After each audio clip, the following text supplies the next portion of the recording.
What's up, guys? Andre with Eagle Express, and today we're going to look at the Ram ProMaster from a perspective of always a Sprinter driver, and I'll tell you guys what I think are good things about it and what are the things that are bad about it, and one of the worst things is I keep hitting my head inside the vehicle when I get from the cargo area and walk towards the front and sit down. I keep hitting with my head right here. That's really the worst one. But let's look around. Today I was fortunate enough to actually drive this because I never driven one, honestly. I never had the reason to. But today is one of those days where Enterprise hooked me up with a truck to use, and I want to throw down a quick video for you guys. So as you're sitting in here, Sprinter van actually is, you actually sit up taller inside, so a minus with that. As far as like ride quality goes, I drove 200 miles with this thing, and the ride quality, it's the same as a Sprinter van. I wouldn't say it's any better, and I wouldn't say it's any worse. This is the 144 wheelbase, so a short van.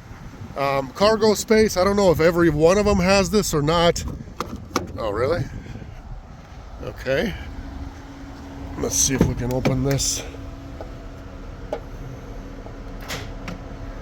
Maybe that'll open it. This is why you always leave the window open, just because you can end up with some issues. Cargo space is 144, so 12 foot exactly in here. I don't know if all the vans come with them, but this one has some hooks, so you can use some straps. Bare floor. Sprinter van usually has a stock floor. This guy here is 68 tall from the ground up, so it's not the tallest one. They make it a little bit taller still. It's not the tallest one. Very bare inside, nothing really special. Really loud if you do not insulate it. And the one worst thing is they had to raise the floor in here, I guess, to accommodate to fit the engine in there. And since they did that, this is lower over here. I wish they could have just raised this, but maybe they left it to be, you know, to have your stuff in here versus not. I guess it's kind of good so you can actually put your clothes in here.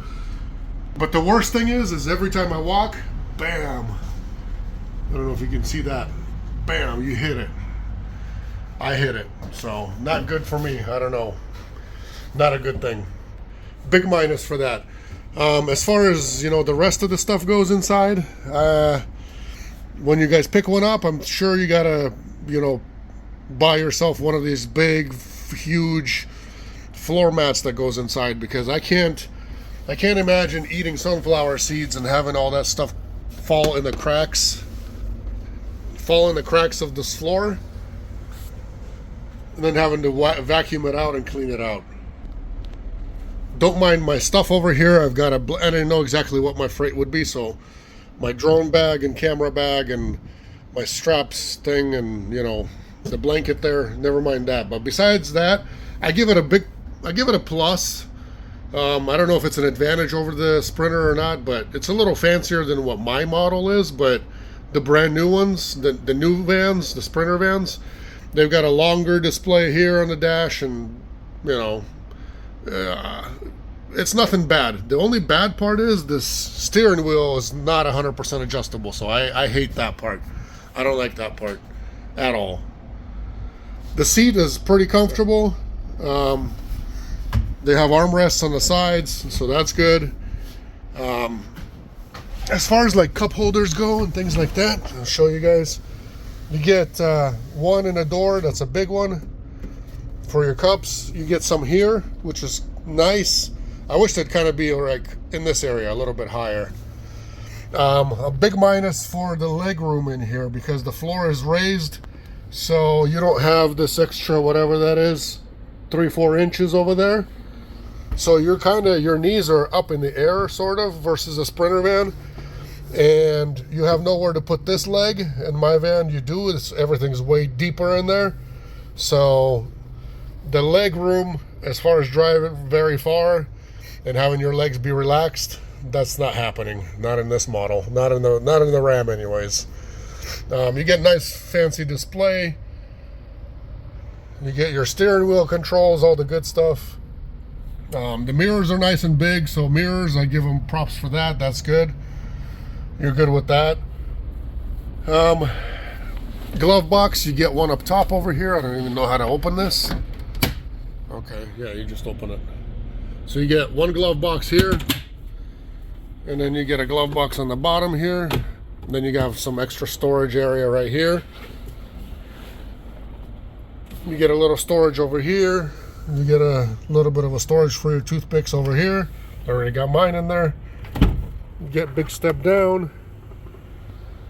And that's pretty much it for the inside of the cockpit. And this is, the headliner is very, very low. I mean, I got my camera zoomed out already, and this is low. Like, I'm not a tall guy, and look how much room I have only over here. 3 inches or whatever. So you can't really even stretch out your arm, because in my van I can go all the way up to the rooftop to stretch out my van, because the headliner is way up there. So the shelf that they built here, this shelf, that space over there, I would have left it for driver to actually, for long haul driver to actually be stretching his hands and all that. But you guys let me know in the comments what you think about your cockpit area if you drive one of these, and let me know what you like and what you dislike about it. Everything else controls real simple. I mean, you got your lever over here. The diesel, the one in my van is way down here, so you don't have this sticking out in front of you.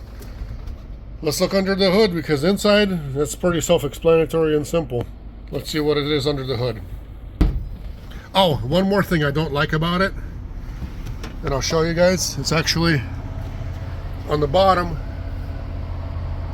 How do you open the hood in this thing? Is there a button? Because I don't see how. Okay. Here's how you open the hood on here if you didn't know. Pull that. I'll show you one more thing I don't like about it, is how the transmission, how the transfer case and everything else is so low down in the front. So much lower than in other vans. If you guys hit something in the road, you can damage some serious things. Not good. Not good at all. This is a big no-no that I don't like. This is not good at all. Everything else on the front, I mean, looks like a new van. Fancy in a way, I guess. Headlights like a minivan. Not a big fan of the headlights like that. And under the hood, if you guys are Mr. Andre, like the guy that wants to try to do everything all by himself to save money while you're on the road and at home and everything else, like a DIY guy, well, there's not a whole lot here to reach. So a lot of the things we might have to get reached from the inside, because there's not a whole lot of room over here. You got your radiator support here, and headlights, and your washer fluid over here, easy accessible. Not much to look at when you're under here, because it's tucked away. The way this is sitting here, tucked away. Lots of it is tucked away. So I don't know how much of what you could actually work on while you're here and under here, you know. Wow, everything's just like so low down there. If God forbid you run over something in the road and it just flicks up, look at that. You're gonna get your you're gonna get your transmission cooler hoses all screwed up, cut up and everything, so you guys can't hit anything. Look how the ground is hanging. That's the ground wire. It's just hanging down there. I mean, come on, engineers. Dodge engineers should be better than this. I don't know. I mean, a lot of our drivers do drive these ones, and a lot of them like them, I guess, maybe, or maybe just because they're more affordable, and it's a US made vehicle, to where maybe everybody thinks that it's easier to work on these or whatever, and maybe parts are more accessible. Maybe, but that's just a maybe. It doesn't mean anything. What do you guys think? Let me know. This versus a Sprinter van. I can't compare it to a Ford, but I do want to get in a Ford drive it, sit in it, and see what I think, because it's not that I'm just used to a Sprinter and I'm only, you know, 100% dedicated to the Sprinter and I will never take another vehicle again. I'm actually thinking about upgrading when I upgrade or whatever, or maybe it'll be a downgrade. But when I do a change, it might be a Ford. And then the third choice would be this Ram, not this exact one, but you know, a Ram ProMaster van. So let me know your thoughts about what you guys think, and I want to read them. I want to read your thoughts in the comments. What do you guys think? My van, Sprinter van, versus what you see in this, or if you have this and you did drive a Sprinter van, let me know your thoughts about that. See what's better. I want to know if I'm the only one who's leaning still towards the Sprinter, even though mine's an older one, versus this. There's just too many things that are kind of like, you know what I mean, in this. Front wheel drive. Why would somebody stick a front wheel drive in a vehicle like this? I mean, it just doesn't make any sense. God bless you guys. Take care. Comment. I'm going to read and respond to every single one of your comments in this video. So I want your comments. Let me know. And if you did buy this van previously and drove it and maybe dislike it, tell me why you dislike it, or tell me why you do like it versus, you know, all the other positive/negative things that you're hearing about other vehicles too. I want to read every single comment, and I'm going to respond to every single comment in this video. So, and I'll also do this in the next video, or maybe I'll just do a separate small video. To the best comment in this video, I'm going to give away a license plate. Either going to be a Washington one, an Idaho one, or a Montana one. I've got a lot of license plates, so I want to give them away with the signature in the back. Take care, guys. God bless. Oh yeah, guys, I forgot one of the last most important things, the miles per gallon, MPG. I actually reset it on the freeway, and this is all highway miles, 15.5, without using any AC.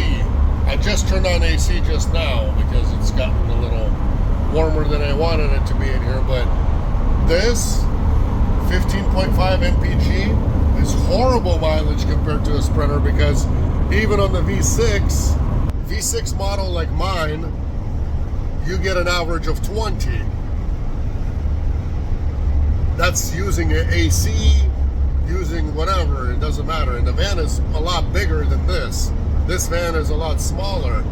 This cargo space is only 12 feet. My cargo space is another 4 foot bigger. So, the van itself is longer, taller, everything. So, the mileage that you get in the ProMaster is just, it's not good. That's one of the other bigger downfalls. Is that's one of your biggest expenses in expediting in our industry is the fuel, and the fuel sucks on this. The V6 Sprinter, you get an average of good 20 miles per gallon, good solid 20. In the 4-cylinder diesel models, obviously, you get 25, 27 per gallon. So imagine getting 15 in this and 25 in the 4-cylinder. You guys get the point? Do you guys understand that you can get, if you buy the 4-cylinder diesel Sprinter, you can get an additional 10 plus miles per gallon versus these ProMasters? Can you guys even understand that? Even 5 seems like a lot. Every gallon you get an extra 5 miles. So if you guys are filling up a 20-gallon tank, times that by 5, how many extra gallons do you get? There you go, do your math. That's just versus a V6 Sprinter. But imagine 10 more miles per gallon on every gallon of like 20, say 20 gallons. Can you guys imagine how much further your van will, how much further you drive and how much less fuel you consume?